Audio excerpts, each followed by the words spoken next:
The Question Tree by D. Archer. In early spring they tie vibrantly colored ribbons to the branches of the tree. Most of them mark their ribbons with some private symbol or a name or even a whole question. Sometimes a ribbon is left bare, and they count on remembering where they placed it. Or they don't intend to check. The girls mostly come together in small groups, laughing and taking their time picking the best spots. Which spots are best is the subject of constant and passionate debate. The boys mostly come alone, later in the evenings, and for them the goal is height. Higher branches, better chances, one of them responded when I queried him. He had no deeper meaning to offer. "Never mind that," Tanya said. I turned away from my terminal to look at her. "I am doing a much more important project." "What would that be?" I asked.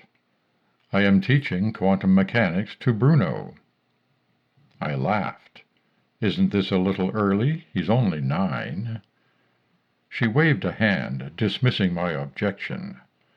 "I was younger when I started. Besides, 9 is old for a dog." "Oh yes, that little fact. That might also be a problem." Bruno sauntered over to me. I gave him a scratch behind the ears. "I don't know if any dog could really understand QM," I said. Tanya scoffed. "Is that different from any human?" "Fair point," I said, returning to my report. Each spring the question tree blooms once. During the rest of the year it is an unremarkable plant, a common member of a species that makes up much of the deciduous forest surrounding the village. But during its week-long bloom, the question tree reveals an extraordinary phenotype. It flowers in 2 colors, in almost perfect balance, blue and white in seemingly random variation. The blue flowers actually have a slight edge, comprising about 52% of the total each year. Still, the concurrence of 2 colors on the same tree is exceptional.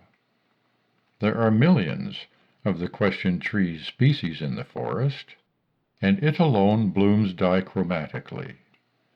Consequently, its year-to-year variation provides a metric for validating the simulation's RAN5 algorithm. "Richard, what are you obsessing over? Watch our lesson. Bruno, come here." I spun around again. Bruno trotted back to Tanya, an eager pupil. "Okay, Bruno, observe this particle." Tanya held out a dog biscuit. Bruno stared at it intensely. "See, Bruno, you have observed its position. Now, if you observe again in the same way—" Tanya closed her hand briefly, then opened it. "The position is the same. The wave function has collapsed.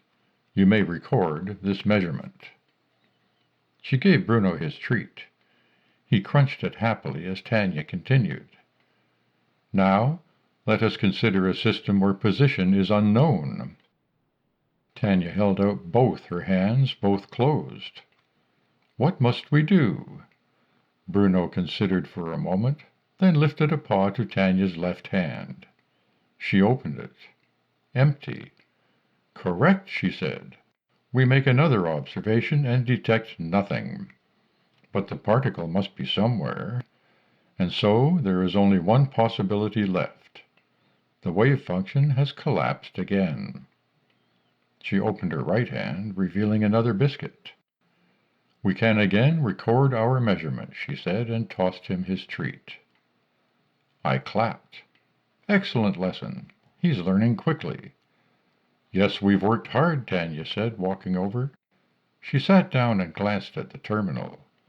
"What have you been playing at while we worked? Torturing your little subjects?" "Let's not argue," I said.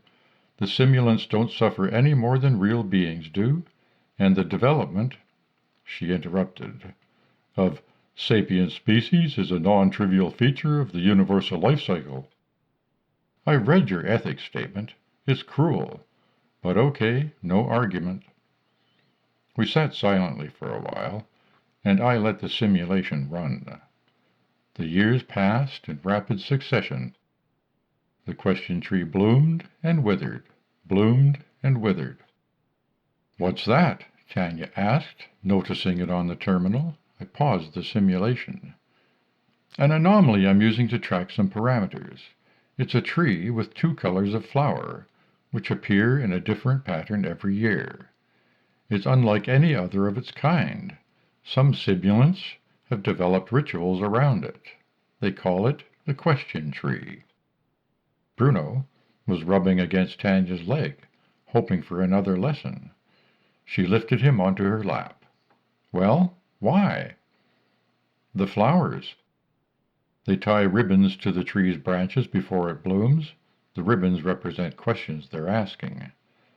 They tie them on and then check which color flower bloomed nearest their ribbon. And that's their answer. There are only two possibilities, yes or no, a blue flower or a white one." I displayed a single flower. It was white, and a purple ribbon was tied beside it. "What was the question for this one?" Tanya asked. "I don't know," I said. "Purple usually means a romantic question. Probably a boy from the village, asking if his sweetheart cares for him." I chuckled. "He'll be disappointed. White means no." Tanya frowned. "Has he seen it yet?" "Unlikely," I said, checking the time code. "Why?" "Change it for him." "What? No, I can't do that." "Why not? Don't give me any nonsense about your algorithms. It won't affect anything." I pointed at Bruno. "Have you forgotten his lesson? I've seen it. I can't change it now." Tanya scoffed. "Nobody has seen it. You don't count. You're not in the simulation." I hesitated. "Oh, come on," Tanya said. "Give them a little joy for once. It won't ruin the study." With a sigh, I gave in and entered a command. "Done," I said, "just for you." I switched off the terminal and turned to Bruno. "Now I want to teach a lesson," I said. I grabbed a biscuit and held out my hands, palms closed.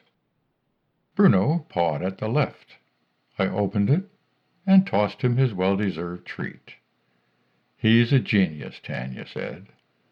I stared at my left hand. "Funny," I said. "I could have sworn it was in my right."